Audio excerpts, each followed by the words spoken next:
కానీ ఖచ్చితంగా మీ అందరు కూడా చెప్తున్నా, అందరం కలిసి ఏ ఒక్కరు కాదు హిందూగా అందరం బంధువులు అందరం కలిసి మళ్ళీ దాన్ని ఖచ్చితంగా డెవలప్ చేస్తామని చెప్పి ఈ సభకు తెలియజేస్తాం.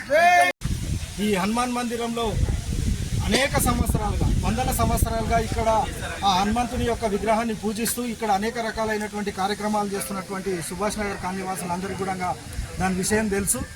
ఈ యొక్క మందిరాన్ని డెవలప్ చేద్దామంటే ముందల్నే రాగి చెట్టు ఉండడం వల్ల వీళ్ళు దాన్ని డెవలప్ చేయడానికి ఇంకా కొంత ఆలస్యమైంది. లేకపోతే దానికి అన్ని రకాలుగా అంటే తాళం వేయడానికి కానీ లేకుంటే మిగతా గుడి బందోబస్తు కానీ చేసేటి వాళ్ళే.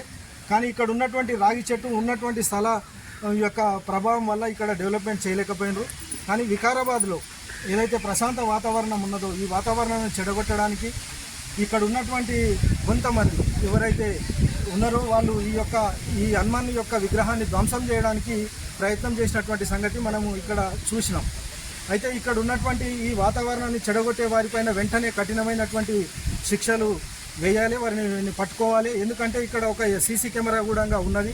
మెయిన్ రోడ్ వైపు నుంచి వస్తే కూడా మెయిన్ రోడ్ వైపు నుంచి వస్తున్నప్పుడు అర్ధరాత్రి కొంతమంది వస్తారు కాబట్టి అక్కడ సీసీ కెమెరాలు కూడా ఉన్నాయి. కాబట్టి ఆ సీసీ కెమెరాలను కూడా వెంటనే పరిశీలించి తగిన చర్యలు తీసుకోవాల్సిందిగా నేను పోలీసు వారికి విజ్ఞప్తి చేస్తున్నా.